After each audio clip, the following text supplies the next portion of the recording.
आमच्या आधी जे कोणी होतं ते काही नॉनव्हेज देत नव्हते आणि मुलींना ते फार म्हणजे असं वाटायचं, मनात असायचं सारखं. आम्ही गेल्यावरती आम्ही प्रत्यक्ष मेघालय पाहिल्यामुळे आम्हाला असं वाटलं की नाही, हे असं होतं का म्हणे. आपल्याला जर मे महिन्यामध्ये हापूसचा आंबा खावासा वाटतो तर त्यांना का बरं असं त्याच्यापासून वंचित ठेवायचं. तर आपण हे सुरू करायचंच. आणि मग एक दिवशी यांनी स्कूटरवर त्यांना घेतलं, मुलीला एका पिशवी घे म्हणून म्हटलं, तिकडे त्या ह्याच्यासमोर उभं केलं आणि तिकडनं त्यांनी चिकन किंवा काय जे त्यांना हवं असेल ते आणलं. आणि अक्षरशः तुम्हाला सांगते, तिने अक्षरशः माकडासारखी टुणकन उडी मारली छात्रावास आल्यावर आणि इतकी धावत दिली आणि सगळ्या मुलींना सांगितलं, इधर आओ इधर आओ, आज क्या लाया है काकाजीने देखो, असं म्हणून इतकं म्हणजे खरोखरी सांगायला हे वाटतंय. पण एवढा त्यांना आनंद झाला. आणि ही गोष्ट केल्यावरती त्यांच्या अभ्यासामध्ये एवढी सुधारणा झाली. कारण मला पण हक्काने सांगायला आलं तर आम्हाला फक्त एकच गोष्ट हवी आणि तुमच्या पालकांना पण एकच गोष्ट हवी आहे की तुम्ही अभ्यास करायला हवा आणि पुढे जायला हवं. समाज घडवायचा असेल तर व्यक्ती समाजाला देण्याची वृत्ती आहे.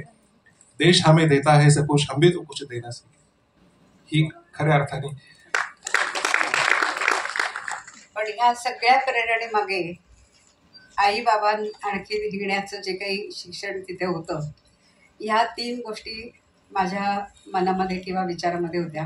कारण आम्ही लहान असताना आई आम्हाला नेहमी सांगायची, पायी चालणाऱ्या अनवाणी माणसाकडे पहा.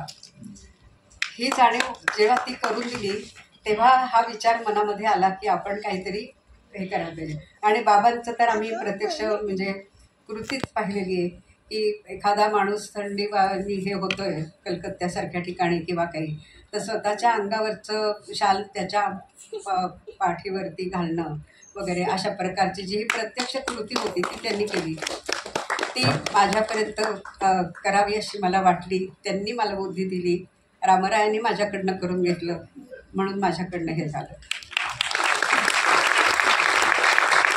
खरं तर असं म्हटलं जातं की तो स्वतःचा टायर त्यांनी पुन्हा हे करून घेतला आणि तो तितका जोरात अजूनही धावतोय. खूप मोठी गोष्ट आहे ही. सेवाव्रती म्हणून आज आपण अखेरीस येताना सेवाव्रती म्हणून कोणाला हे असं कार्य करायचं असेल तर तुम्ही त्यांना काय संदेश द्याल? संदेश म्हणण्यापेक्षा मी असं म्हणेन की आपल्याला जर काम करायचंच असेल ना तर आपली नजर अशी आपण ठेवली पाहिजे की मला कुठे काम करायला मिळेल. आणि छोट्या वयाची जर कोणी म्हणजे ज्या कोणी असतील त्यांनी आत्तापासून ह्या प्रकारची मानसिकता ठेवली पाहिजे की नाही, मला पुढे जाऊन हे काम करायचं आहे. अशी जर मानसिकता केली तर मेघालयात जा, नाही तर नागालँडमध्ये जा. तुम्हाला तिथल्या ना जेवणाच्या खाण्याची काय आहे त्याची तमा वाटणार ना भाषेची तमा वाटणार. पण हा निश्चय तुम्हाला पक्का असला पाहिजे आणि आत्तापासून असला पाहिजे.